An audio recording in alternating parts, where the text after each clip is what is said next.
योगस्थ भव। यूं तो आत्मा इंडिपेंडेंट, कंप्लीटली फ्री और एक आजाद किस्म की एंटिटी है, तत्व है, ऐसा कहते हैं।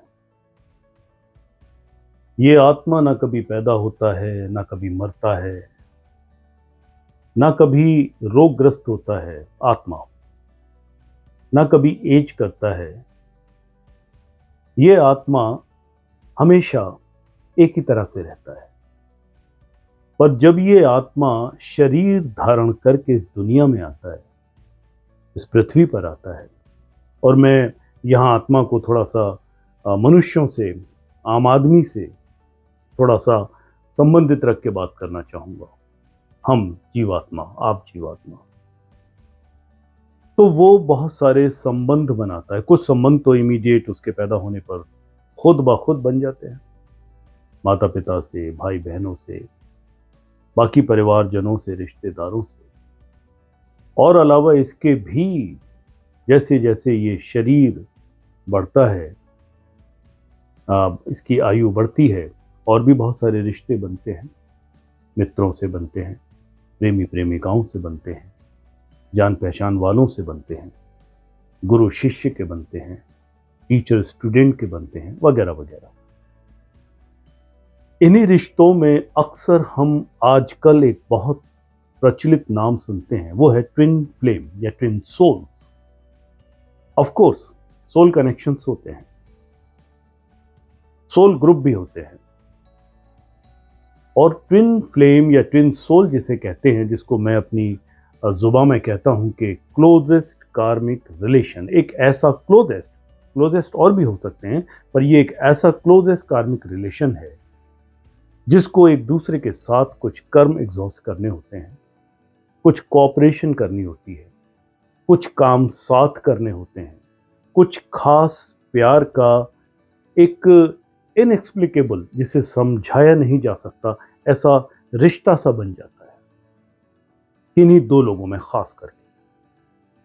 यूं तो हमारे रिश्ते बहुत लोगों से बनते हैं, पूरे जीवन हम कितने लोगों से मिलते हैं, कितने लोगों के साथ हम बहुत सारे काम करते हैं, उनके साथ पल बिताते हैं, वक्त बिताते हैं, गुजारते हैं, और हर किसी के साथ एक अलग किस्म का, एक खास किस्म का रिश्ता हमारा डेवलप होता है। इस सोल कनेक्शन को थोड़ा आध्यात्मिक रूप से समझना होगा। ऑफ कोर्स हम यहां आए हैं तो कर्म तो करेंगे, शारीरिक कर्म, इंद्रियों के कर्म, सामाजिक कर्म, वैचारिक कर्म, देश कर्म, पारिवारिक कर्म, और भी बहुत सारे ऐसे कर्म हैं जो हम करते हैं। तो कर्म हम किसके साथ करते हैं? कर्म करने के लिए कोई कड़ी, कोई तत्व, कोई यूनिट तो चाहिए ना। तो कर्म हम करते हैं आपस में ही, परस्पर, दूसरी सोल्स के साथ, दूसरी जीवात्माओं के साथ, उनके संपर्क में आने के साथ बहुत सारे कर्म करते हैं। कई बार ऐसा देखा गया है, हमारे जो अपने व्यक्तिगत कर्म है वो तो हम करते ही हैं, कि बहुत सारे ऐसे कर्म होते हैं जिन्हें हम सामाजिक कर्म कह सकते हैं, व्यवसायिक भी कह सकते हैं। आप देखेंगे कि कई बार बहुत लोग एक बहुत उच्च कोटि का व्यवसाय करते हैं, बिजनेस करते हैं, और उसमें एक, दो, तीन या कुछ ऐसे group, soul group I mean, ऐसी जीवात्माएं इकट्ठी होती हैं ताकि उस व्यवसाय को, उस कार्य को एक खास ऊंचाई तक पहुंचा सकें और एक खास तरह से उसे कर सकें, क्योंकि अकेली एक जीवात्मा शायद ये ना कर सके। और दूसरी बात, कुछ पूर्व जन्मों के हमारे उन जीवात्माओं के साथ संबंध होते हैं, वो भी हमारे साथ आके जुड़ जाती हैं, वो भी कार्य करती हैं। तो जो सोल ग्रुप होते हैं या और जो दूसरे सोल कनेक्शन होते हैं, ये कहना कि वो केवल आध्यात्मिक कर्म ही करते हैं, खास करके आध्यात्मिक कर्म को एक खास श्रेणी में बांट दिया कि वो पूजा पाठ या भक्ति या ज्ञान या सत्संग या कोई मानव सेवा या कोई और किसी दूसरी तरह का आध्यात्मिक या धार्मिक कार्य करेंगे, ऐसा नहीं है। कर्म कैसा भी हो, वो व्यवसाय भी हो सकता है, वो फिल्म मेकिंग भी हो सकती है, वो स्पोर्ट्समैनशिप भी हो सकती है, वो टीम में एक साथ खेलना भी हो सकता है, वो साथ में बैठ करके गाना भी हो सकता है, एक गवैये की टोली भी हो सकती है, वो चोरों की टोली भी हो सकती है। Yes, this has to be understood. जो सोल्स एक साथ आई हैं, जो ग्रुप बना है, वो जवानों की टोली भी हो सकती है जो देश की सीमा पे लड़ती है। और ऐसा कई बार देखा जाता है कि कोई एक जवान अपने बाकी साथियों को बचाने के लिए या अपने इमीडिएट साथी को बचाने के लिए शायद अपने प्राणों की कुर्बानी भी कर देता है। शायद उसे ये करना ही होता है। कुछ उसका पूर्व जन्म का संस्कार हो सकता है, कुछ उसका इस जन्म का संस्कार हो सकता है। पर यहां पर एक खास कंफ्यूजन एक पर्टिकुलर ग्रुप में पैदा हो गया है, और वो है ट्विन फ्लेम सोल्स, या ट्विन सोल्स हम जिन्हें कहते हैं। ये कहते हैं कि ये जो दो सोल हैं, ये आध्यात्मिक कर्म करने के लिए ही आए हैं। चलो मान भी लेते हैं, बहुत अच्छी बात है, एक से भले दो, मैं भी कहता हूं। या कई बार वो ये कहते हैं कि सर, हमारे ही शिष्यों से ऐसे प्रश्न पूछते हैं लोग कि अगर हम ट्विन फ्लेम जर्नी में हैं और कोई हमारी दूसरी ट्विन सोल है, तो हमारी रियूनियन कब होगी? या दूसरे शब्दों में वो साफ साफ ये भी पूछते हैं, हमारी शादी कब होगी? When will we get married? और हम अपने एक मुकाम तक आएंगे और साथ में जिएंगे, उम्र बीती जा रही है, कब मिलेगा हमारा ट्विन फ्लेम? कब हमारी आध्यात्मिक जर्नी शुरू होगी?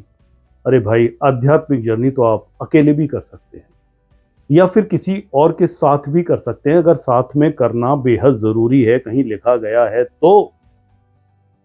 आध्यात्मिक जर्नी के लिए आपको किसी की या किसी साथ की आवश्यकता नहीं है। अध्यात्म आत्मा हमारे अंदर है, हमें उसे रियलाइज करना है। अध्यात्म का यही मतलब है ना, जो बिगेस्ट पर्पस है अध्यात्म का, वो है अपने आप को जानना, आत्मबोध करना, सेल्फ रियलाइजेशन करना, अपनी आत्मा को पहचानना, अपने संस्कारों को जानना, अपने आप को किसी जिसे हम कहते हैं कि ब्रह्म से मिला देना, एक यूनिवर्सल चेतना में विलय कर देना। वो तो अकेले भी हो सकता है, और शायद अकेले ही होता है। पर चलो, मैं यहाँ ये मान लेता हूँ कि जो ट्विन फ्लेम्स हैं, वो कुछ खास प्रकार से एक साथ कुछ करने आए हैं, तो करें, बिल्कुल करें। लेकिन ये भी एक कार्मिक संबंध है। डिवाइन होने के साथ साथ ये कुछ करेंगे ना, साथ में कुछ कर्मों का एग्जॉशन करेंगे ना, कुछ खास करके दुनिया के लिए, समाज के लिए कुछ अच्छा कुछ करेंगे ही ना।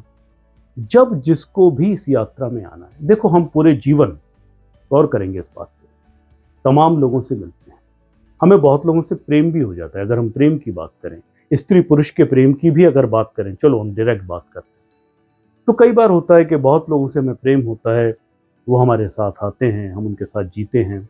और कई बार ऐसा भी होता है कि साल, 2 साल, 3 साल बाद वो अलग भी हो जाते हैं, अपनी अपनी यात्रा पर निकल जाते हैं। जरूरी नहीं है कि वो तमाम उम्र साथ में रहें, या ये भी जरूरी नहीं है कि वो विवाह करें, या ये भी जरूरी नहीं है कि वो बच्चे करें। और ऐसा एक नहीं, 2 बार 3 बार भी हो सकता है। और भी ऐसे बहुत सारे हमें लोग मिलते हैं, मित्र मिलते हैं, या काम करने वाले मिलते हैं, या हमारे साथ व्यवसाय करने वाले लोग मिलते हैं, जो या तो तमाम उम्र हमारे साथ करते रहते हैं, या फिर जिसका जितना हमारे साथ लेना देना है, लेखा जोखा है, उतना पूरा करके वो अपनी यात्रा पर निकल जाता है, हम अपनी यात्रा पर निकल जाते हैं। जीवात्मा की जर्नी देखा जाए तो वो तो अकेले ही है। बाराती आते रहेंगे, जाते रहेंगे, लोग आते रहेंगे, जाते रहेंगे। और जिस ट्विन फ्लेम की अगर आप बात करते हैं, तो कई बार ऐसा कहते हैं लोग, आप ही लोगों से सुनता हूं कि सर मेरा ट्विन फ्लेम आ तो गया, लेकिन फिर सेपरेट हो गया। और या फिर वो शायद रियल नहीं था, दूसरा ट्विन फ्लेम आ गया, मगर अब शायद फिर हमारी बात नहीं होती। हमारी रियूनियन कब होगी? किस प्रकार की रियूनियन चाहते हैं आप, या यूनियन चाहते हैं आप? कोई आपके साथ हमेशा रहे, हमेशा जिए, ऐसा नहीं होगा। याद रखिएगा, आप जन्म अकेले लेते हैं और मरते भी अकेले हैं। और अगर गौर से देखेंगे तो आपके साथ आपकी आत्मा ही है, आप जीते भी अकेले हैं। जितने भी, चाहे वो ट्विन फ्लेम रिश्ते हों या कोई दूसरे रिश्ते हों, पति पत्नी के रिश्ते हों, या हमारे बच्चों के साथ हमारे रिश्ते हों, या हमारे मित्रों के साथ हमारे रिश्ते हों, या हमारे प्रेमी और प्रेमिकाओं के साथ हमारे रिश्ते, हर रिश्ते की एक उम्र होती है। हर रिश्ते का एक खास पर्पस होता है, हर रिश्ते का एक अपना कर्म होता है। हम यहाँ एक दूसरे के साथ उन कर्मों को करने के लिए आए हैं। कुछ के साथ अच्छा भी करते हैं, कभी कभी कहते हैं कि बुरा कर्म भी हो गया, लेकिन हम अपने कर्मों को बैलेंस करने या उन्हें एग्जॉस्ट करने आए हैं। और खूबसूरती इस बात में है, आध्यात्मिकता इस बात में है कि हम उन्हें सजगता से, समझदारी से एक दूसरे के साथ परस्पर जो हमारे कर्म हैं उनको करें और मुक्ति के मार्ग पे, अध्यात्म के मार्ग पे आगे बढ़ें। और यही बात ट्विन सोल्स को भी समझनी चाहिए कि उनको भी एक दूसरे के साथ प्रेम पूर्वक कर्म करने हैं और यात्रा पर आगे की ओर निकलना है। वो अकेले ही होती है। योगस्थ भव।